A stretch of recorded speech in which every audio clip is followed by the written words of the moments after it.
Bonjour et bienvenue dans le vlog de matelweb.com. Nous sommes le vendredi 10 janvier 2025 et c'est le numéro 53. Pour ceux qui découvrent pour la première fois le vlog de Matelweb, je m'appelle Christophe Sola. Je suis créateur de contenu, réalisateur et monteur vidéo.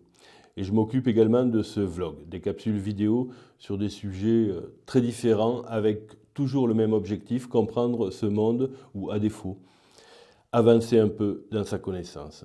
Et justement aujourd'hui, je voulais vous parler des récentes sorties de Donald Trump qui, après son retour à la Maison-Blanche, semble décidé à secouer l'ordre mondial établi. Commençons par ce qui fait du bruit. Trump a évoqué l'annexion du Canada, du Groenland et du canal de Panama. Chacune de ces déclarations, même si elles peuvent sembler extravagantes, a une signification profonde. Pour le Canada, c'est une critique directe de la politique de Justin Trudeau, vu par Trump comme un vassal de l'administration Biden. Le Groenland, un rappel que les États-Unis n'ont jamais vraiment abandonné l'idée de contrôler cette partie stratégique du monde arctique.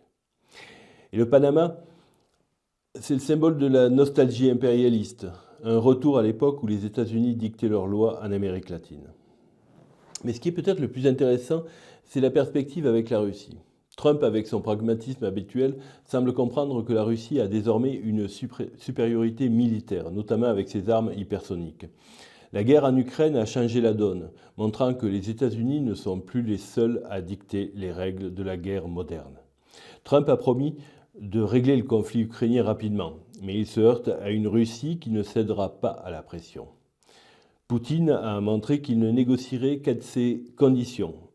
Et le sommet des BRICS a semblé donner un cadre international à cette position. La question est, Trump est-il le Gorbatchev de l'Empire américain ? Il arrive peut-être trop tard pour sauver la suprématie américaine, se contentant de jouer les pompiers dans un monde où le feu de la multipolarité brûle déjà bien fort. Son approche pourrait bien être celle qui précipite la fin de l'hégémonie américaine en s'attaquant à ses propres alliés occidentaux pour assurer une survie temporaire. Sur un autre plan, Trump utilise les réseaux sociaux comme des armes dans une guerre hybride. Elon Musk, avec son réseau X, semble jouer un rôle clé dans cette stratégie, déstabilisant des gouvernements européens comme celui de l'Allemagne ou du Royaume-Uni. C'est une guerre psychologique qui se joue, où les informations et la désinformation se mélangent pour influencer les opinions publiques et les décisions politiques.